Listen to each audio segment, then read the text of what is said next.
Hello, fellow lovers of the liminal and the weird, and welcome to another video by Liminal Spaces. We are just starting spooky season, and I thought in celebration of that we would go over 12 scary stories that I think you will absolutely love, and I think they'll scare you.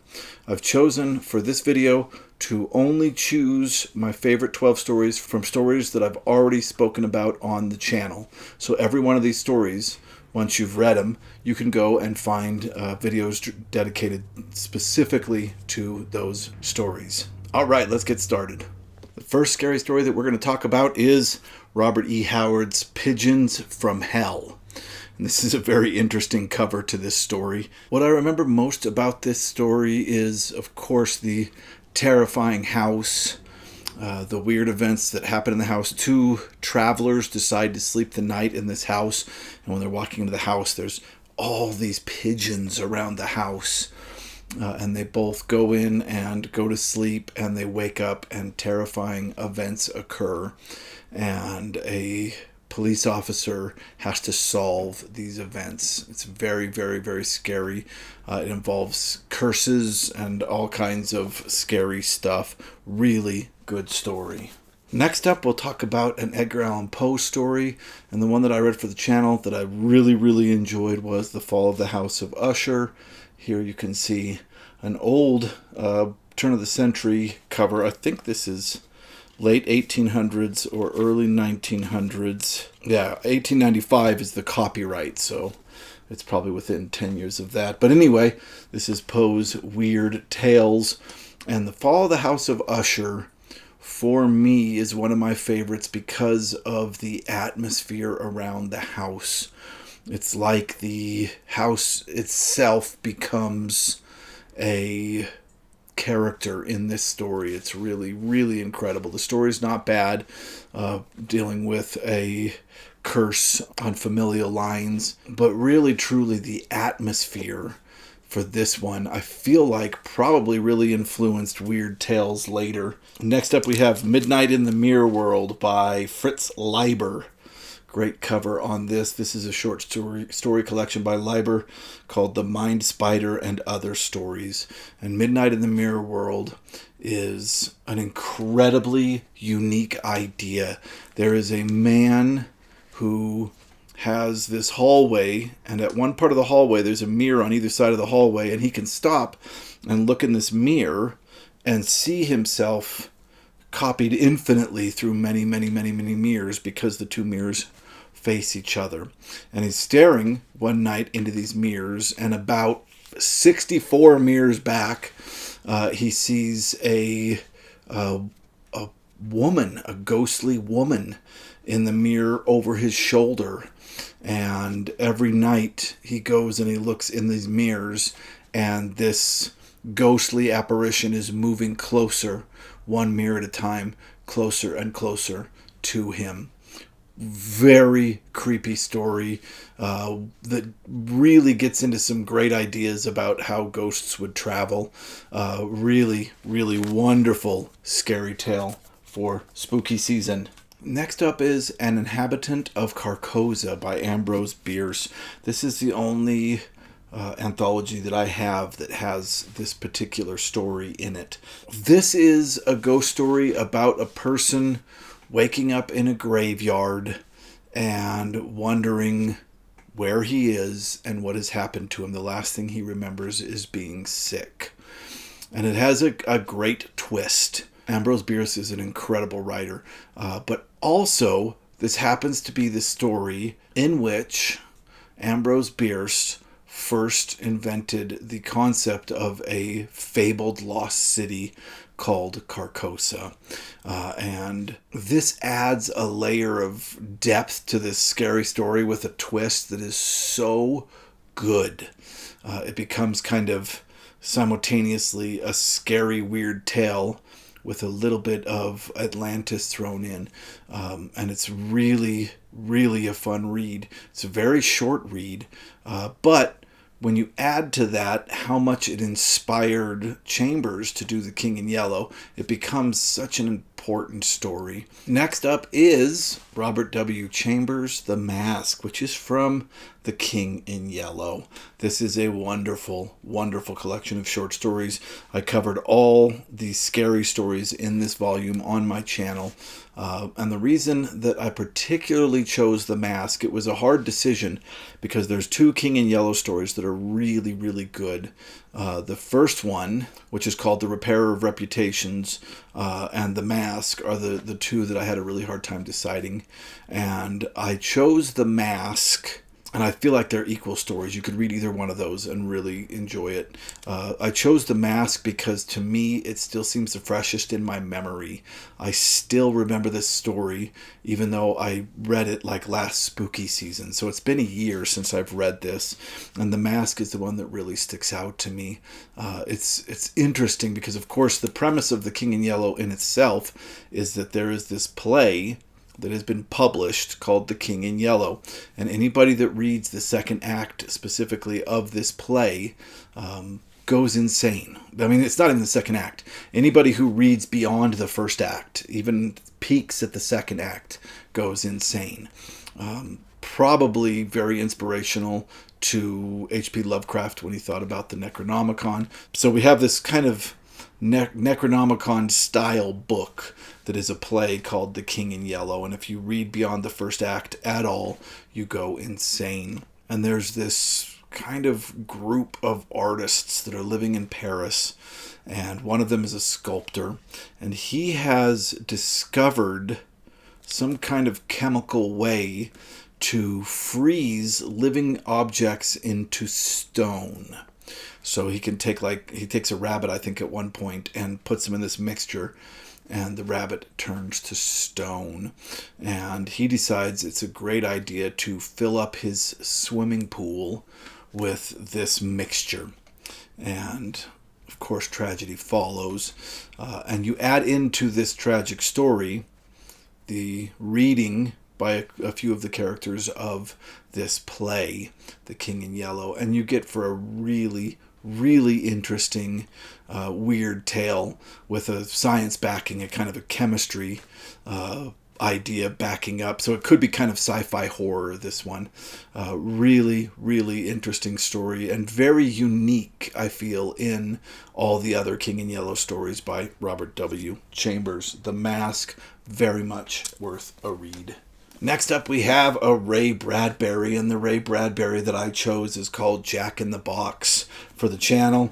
It started with Jason. I've taken it over. We're reading every story in Ray Bradbury's first ever book release, Dark Carnival. This was originally published by Arkham House and is a collection. There are a couple of science fiction bits in here, but mainly this is a collection of horror stories. And the best thing about it is it's a very raw, young, and hungry for success Ray Bradbury. So it's not the smooth, polished stories of Ray Bradbury's later years, which are wonderful. I love Bradbury. But it's this kind of jagged-edged Ray Bradbury that wanted to shock as well as entertain. And we get some really good scary stories. Ray Bradbury eventually just stopped publishing this. He wasn't a huge fan of it. He did take the stories out of it that he liked, which was like half the stories, rewrote them, and put them into October Country. And once he did that, he felt like he was done with this text. So it's very hard to get copies of Dark Carnival. In fact, right when I saw that it had been republished, I ran and grabbed it for that exact reason. And the story in this that is so good is called Jack in the Box. And the story opens with Ray Bradbury wondering what it would be like if a jack-in-the-box, who has to stay crushed in this confined little area, like you remember the toy you turn and it pops out, if that jack-in-the-box had consciousness, what would its life be like? Which is a very fertile analogy for the story that he then unwinds for us. And that is the story of a young man whose father has died in an accident, and whose mother reacts by keeping this young man locked in the house at all times.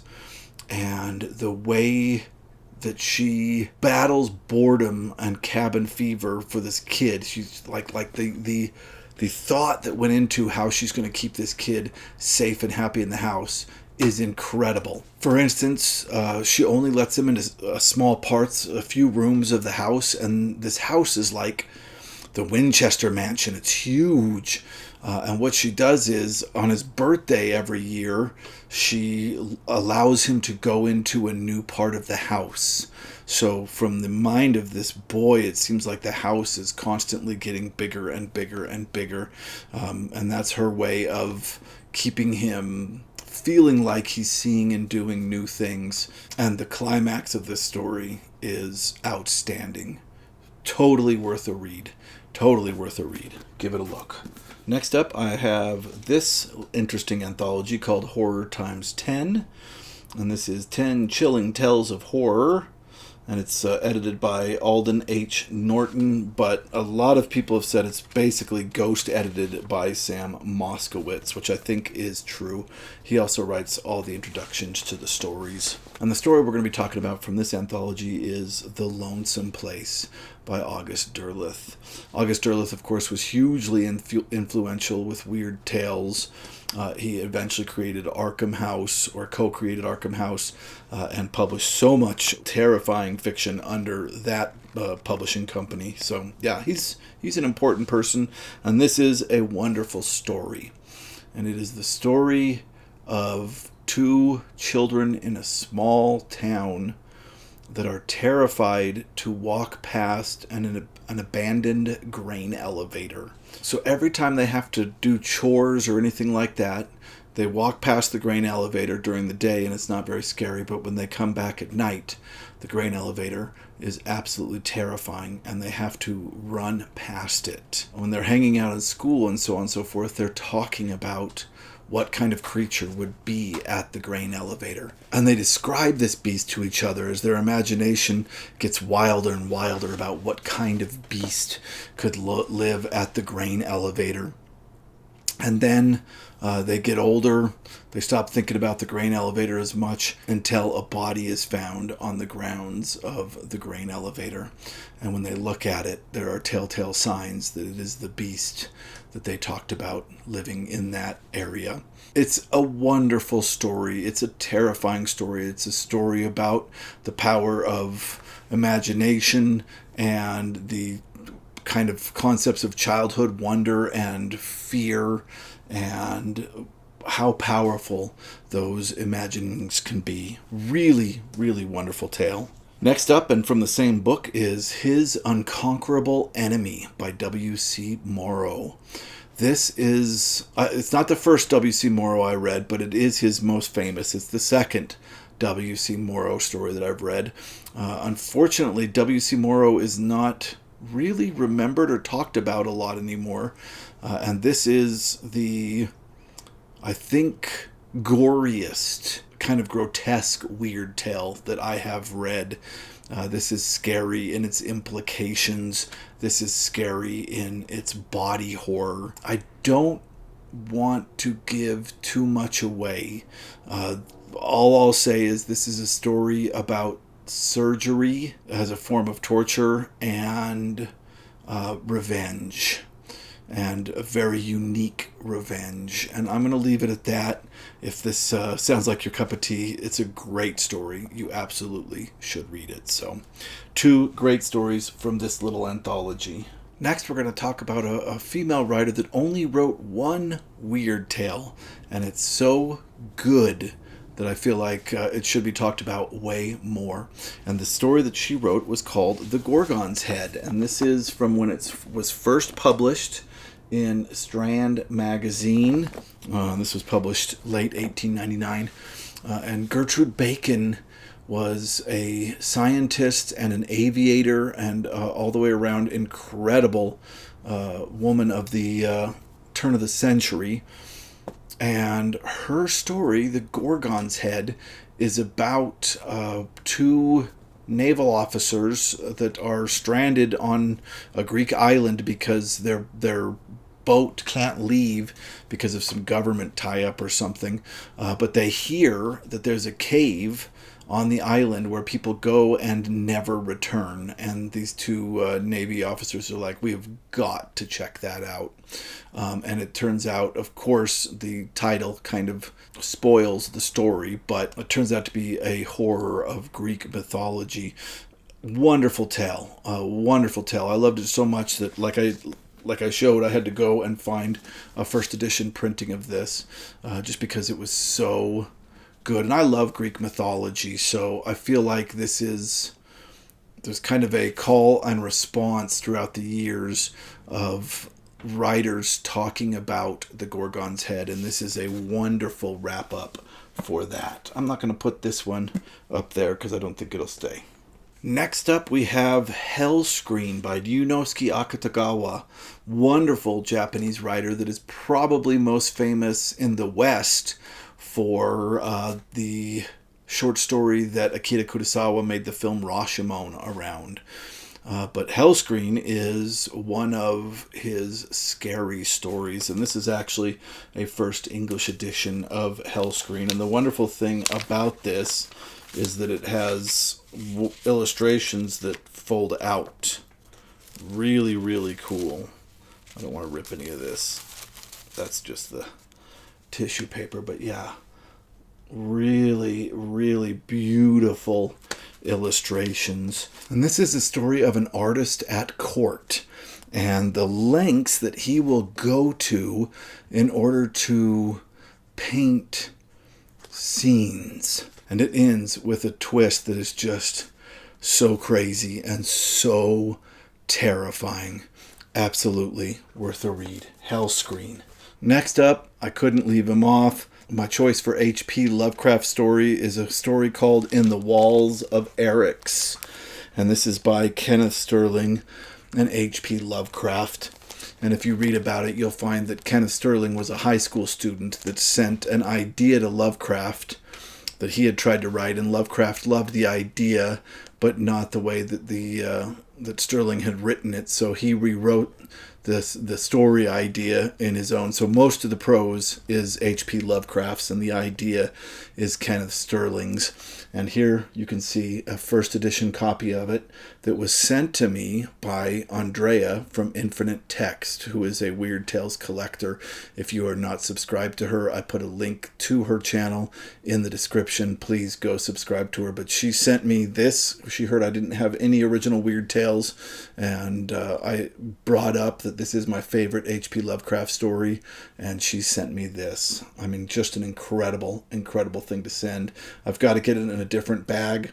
I don't have digest size bags for now, but this thing is fragile, so I put it in a Ziploc, as you can see, until I can go out and get myself a digest size bag. This story is about a man on Venus. None of that matters. It's about a person who is trying to get this jewel, and he sees this jewel on this huge open plain, and he goes to grab the jewel, and he's walking towards it, and he runs into an invisible wall, and he starts following this wall around and finds an opening into this invisible labyrinth, and it is so scary to be both claustrophobic in description, but just standing in the middle of a plain that's wide open.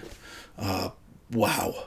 I remember reading this as a teenager and staying up all night with these vivid images in my head of what it would be like to try to get through a maze like that. This is such a meaningful gift from Andreea. Thank you so much, Andreea. Yeah, go check out her channel if you have not, and if you haven't read In the Walls of Eryx, please do. It's absolutely incredible. What a story.